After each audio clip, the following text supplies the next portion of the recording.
Hello friends, welcome back. All right, so let's hope. I've got this Yeti mic now and it's attached to my phone. If you haven't gathered already from my previous videos, I'm not the most savvy about all this technical stuff.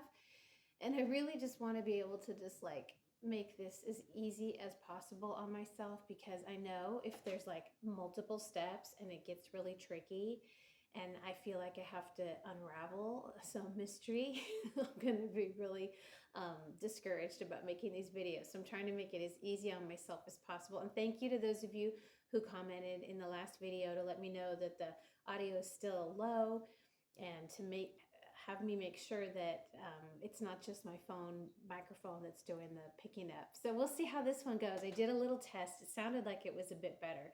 So I'm hoping that it's better. And I don't even really know how to use this mic yet. I'm looking at it right now. I know there's this gain button, and let's see, I'm turning up the gain. Does it sound more? I don't even know how this works.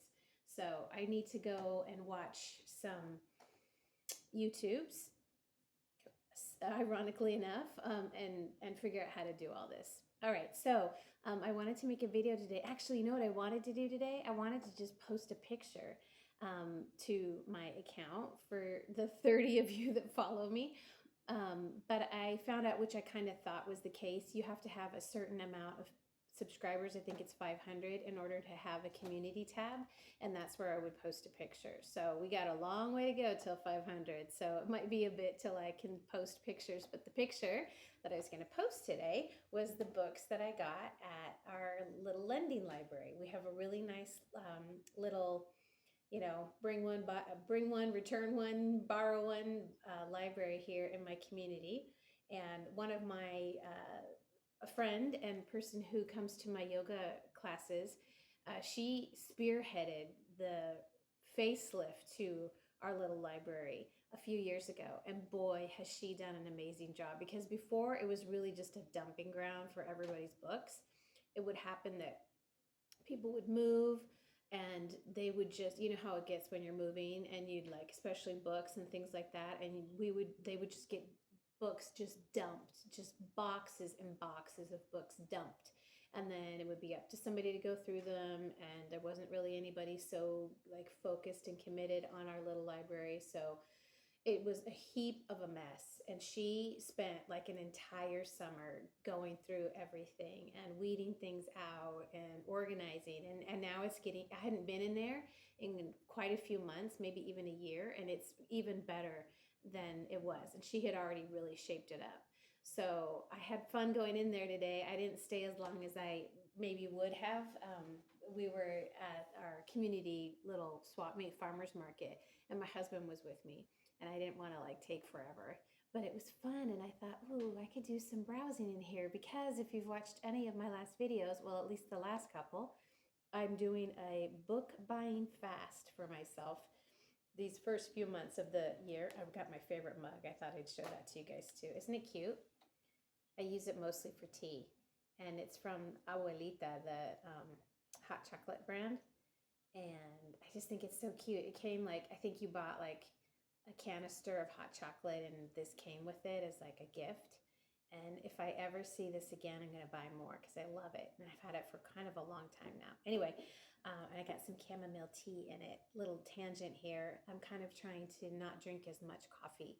I have kind of a weird habit, not a weird habit, but I have a habit of drinking a lot of coffee during the day, but I never finish. I drink half of it, and then I end up dumping the cold coffee, and it's kind of a wasteful habit. And I also don't think overloading on caffeine is so great for me.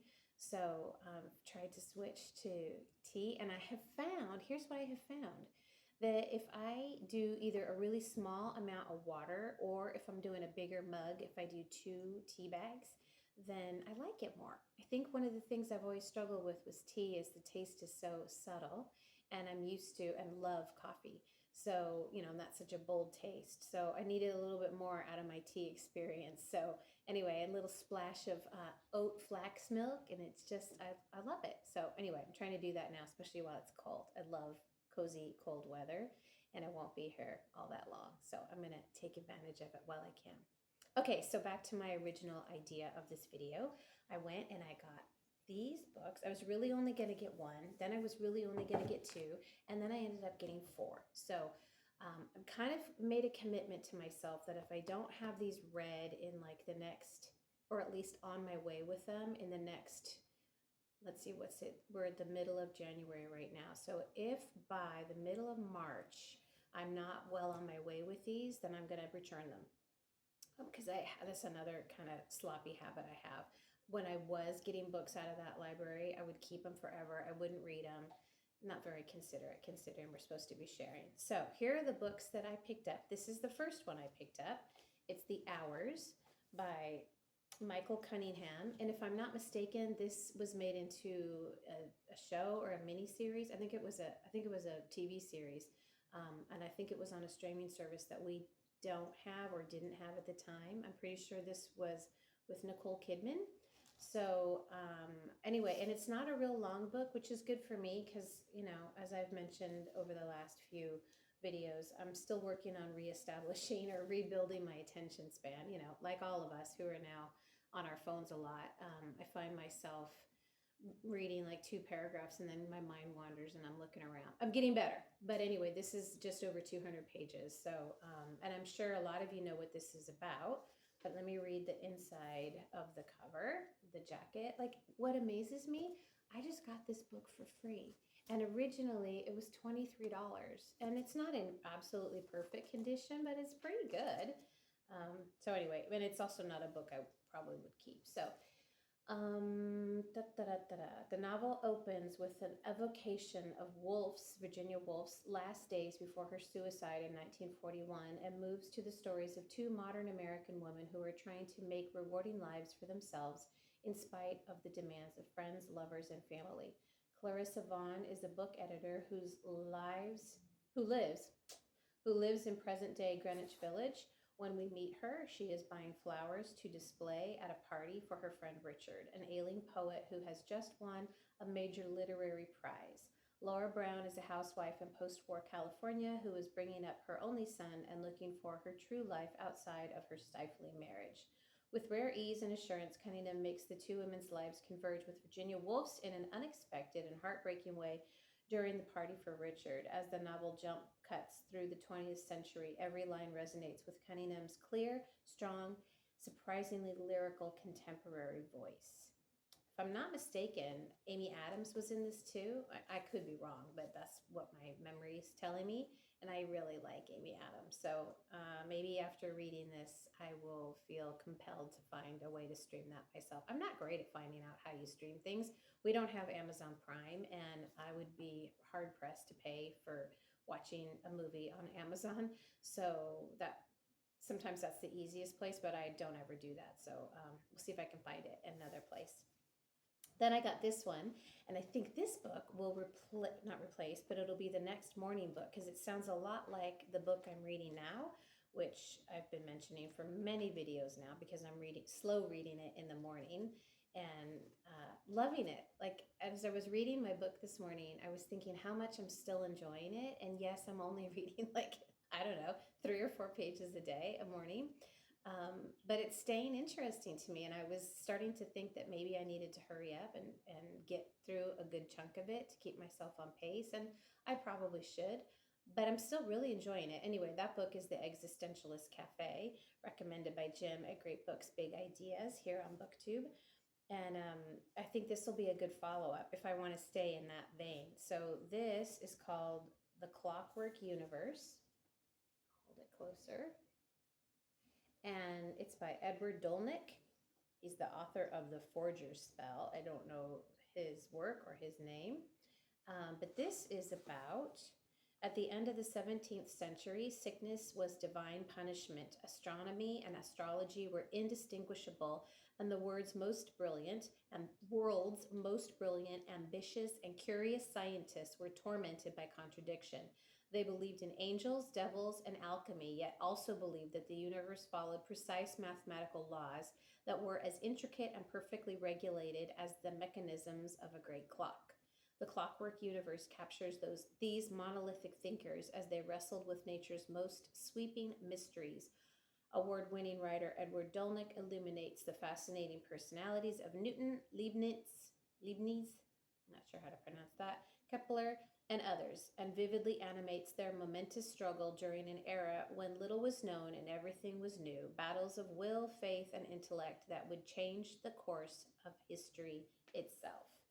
So this looks like it's kind of long.